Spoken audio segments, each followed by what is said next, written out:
এই যারা বলেন দোয়া কবুল হয় না, দেখেন নিজেদের সাথে মিলে কিনা। এই 5টা শর্ত যদি পাওয়া যায়, মুহূর্তেই আপনার দোয়া আরশে যে নক করবে। 1 নাম্বার শর্ত আকলুল হালাল, হালাল খাওয়া। কি খাওয়া? আমরা দুইটাই খাই, হালালও খাই হারামও খাই। বেশি খাই কোনটা? হ্যাঁ, কি খান? আমি কই নাই কিছু, আপনারাই কইছেন। নিজের উত্তরে নিজে ধরা না। হারাম খেলে তো দোয়া কবুল হয় না। লা ইয়াদখুলুল জান্নাতা জাসাদুন গুযিয়া বিল হারাম। ওই দেহ কখনো জান্নাতে যায় না যে দেহ হারাম খেয়ে বর্ধিত হয়েছে। কেন দোয়া কবুল হয় না? মিলিয়ে নেন নিজের জীবনের সাথে, জাস্ট একটু মিলিয়ে নেন, খেয়াল করেন। আকলুল হালাল 1 নম্বর শর্ত। ইউর ইনকাম শুড বি হালাল, ইউর ফুড শুড বি হালাল, ইউর ড্রিঙ্ক শুড বি হালাল, ইউর ফ্ল্যাট শুড বি হালাল, your bank balance should be হালাল। চিল্লায় বলেন ঠিক কি না? এক লোক কাবার চারপাশে শুধু দোয়া করে, ইয়া রব, ইয়া রব, ও আমার রব, তুমি আমারে মাফ করে দাও, তুমি আমারে মাফ করে দাও। এই সাহাবীর কান্নাকাটি দেখে, এই লোকের কান্নাকাটি দেখে অন্য সাহাবারা বলল, আজকের সব সওয়াব এই লোকে নিয়ে যাবে। সব সওয়াব তো আজকে উনার। এর দোয়া কবুল। আল্লাহর হাবিব বললেন, ওয়া মাতআমুহু হারাম, ও যা খায় হারাম খায়। ওয়া মাশরাবুহু হারাম, যা পান করে হারাম। মালবাসুহু হারাম, তার ড্রেস আপ এটা হারাম টাকা থেকে আসে। ফা আন্না ইউস্তাজাবু লাহু, কেমন করে আল্লাহ ওর দোয়া কবুল করবে? আল্লাহ ঠেকা পড়ছে নাকি? ইন্নাল্লাহা তাইয়্যিব লা ইয়াকবালু ইল্লা তাইয়্যিবা। আল্লাহ নিজে পবিত্র, আল্লাহ পবিত্র ছাড়া কোনো অপবিত্র জিনিস গ্রহণ করেন না। জিহাদের ময়দানে একজন সাহাবী ছিল, সর্বপ্রথম তীর মেরেছিল। নাম কে বলতে পারবে? সাআদ বিন আবি ওয়াক্কাস রাদিয়াল্লাহু তাআলা আনহু। উনি একবার আল্লাহর হাবিবকে বললেন, ইয়া রাসূলুল্লাহ, উদু আল্লাহ আইয়াজআলানি মুস্তাজাবাদ দাওয়া। ও নবী, আপনি তো দোয়া করলে কবুল হয়, আপনি একটু আমার জন্য দোয়া করেন, আল্লাহ যেন আমারে মুস্তাজাবুদ দাওয়া বানিয়ে দেয়। কি বানিয়ে দেয়? মুস্তাজাবুদ দাওয়া মানে কি জানেন? যিনি চাইতে দেরি, কবুল হতে দেরি হয়। আল্লাহর হাবিব বললেন, ইয়া সাআদ, হে সাআদ, আতিব মাতআমাক তাকুন মুস্তাজাবুদ দাওয়া। সাআদ, তুমি যেটা খাবে এটা হালাল খেও, হালাল খেলেই তুমি মুস্তাজাবুদ দাওয়া। সুবহানাল্লাহ পড়বেন না?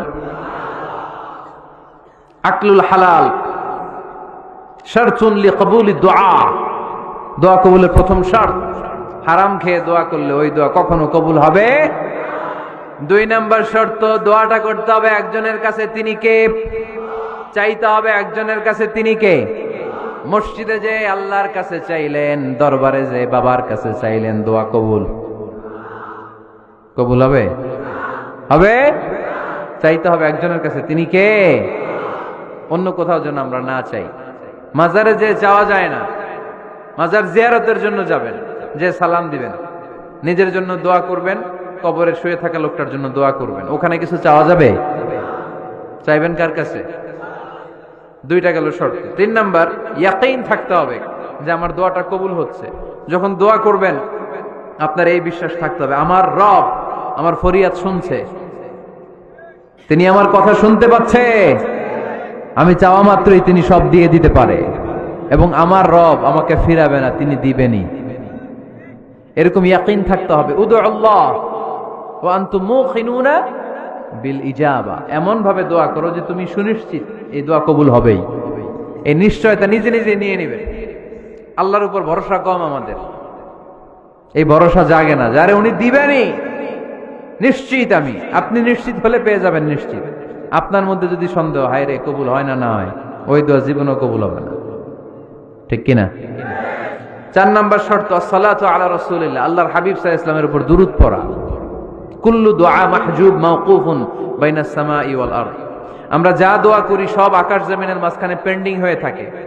মা লাম ইউসাল্লা আলাইহি, আল্লাহর হাবিব বললেন, যতক্ষণ না আমার উপর দুরূদ শরীফ পড়া হয়।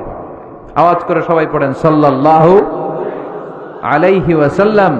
আল্লাহর হাবিব সাল্লাল্লাহু আলাইহি সাল্লামের উপর দুরূদ না পড়লে ওই দোয়া কঠিন কালে আল্লাহ কবুল করেন। আকাশ জমিনের মাঝখানে পেন্ডিং। মেসেজ করেছেন আপনার বন্ধুকে, আপনার মোবাইলে টাকা নাই, মেসেজটা কি হয়ে থাকে? পেন্ডিং, তাই না? যখনই টাকা ঢুকাবেন সাথে সাথে সেন্ট। আপনার সব দোয়া পেন্ডিং হয়ে আছে আকাশ, আজকে দুরূদ করে দিবেন সব সেন্ট মুআল্লাক, সব ঝুলে থাকে। মাহজুবুন মুআল্লাকুন বাইনাস সামাই ওয়াল আরদ। মনে থাকবে ভাইরা, 5 নাম্বার সর্বশেষ শর্ত হলো মুওয়াফাকাতুদ দুআই বিদ-দাওয়াব। শুধু দোয়ায় কাজ হয় না, দোয়ার সাথে মাঝে মাঝে দাওয়ারও দরকার আছে না নাই? দোয়াও লাগবে, দাওয়াও লাগবে, ঠিক কিনা?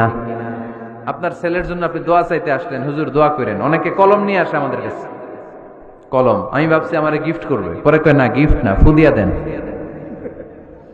ফুদিয়ে দেন। কেন? আমার ছেলের পরীক্ষা, আপনার ফু পাইলে গোল্ডেন এ প্লাস। আমি কই সর্বনাশ, লেখাপড়া না করলে ডবল জিরো পাবে, দোয়ায় কাজ হবে না। আগে পড়াশোনা করতে হবে, তারপরে দোয়ায় কাজ হবে, ঠিক কিনা? দোয়াটা ভ্যালিউ অ্যাড করে, ইট অ্যাডেড দ্য ভ্যালিউ। কিন্তু আগে লাগবে লেখাপড়া, আগে লেখাপড়া। অসুস্থ হয়েছেন, খালি দোয়া চাইতেছেন, চিকিৎসা নেয়া বড় সুন্নাহ। আল্লাহর হাবিব সাল্লাল্লাহু আলাইহি ওয়াসাল্লাম অসুস্থ হলে চিকিৎসা নিতেন, সুবহানাল্লাহ পড়েন। দোয়ার সাথে দেওয়া লাগবে। এক ছেলে পীর সাহেব হুজুরের কাছে দোয়া চাইছে, হুজুর আমার সন্তান নাই, আল্লাহ যেন একটা ছেলে দেয়, দোয়া করেন। হুজুর দোয়া করছে, ছেলে হয় নাই। পরের বছর আবার দোয়া, হুজুর দোয়া করেন আল্লাহ যেন ছেলে দেয়, ছেলে হয় নাই।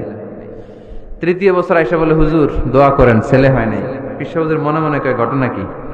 ওর ছেলে হয় না কেন? জিজ্ঞেস করলো, বাবা তুমি কি বিয়ে করছো? কয় না, বিয়া তো করি নাই। পীর সাহেব হুজুর বললেন, আগে বিয়েটা তো করবি, তারপরই না সন্তান। তো বিয়ের পর্বটা তো সারো, তবেই না সন্তান পাওয়া যাবে, ঠিক কিনা? দোয়ার সাথে দেওয়া লাগে।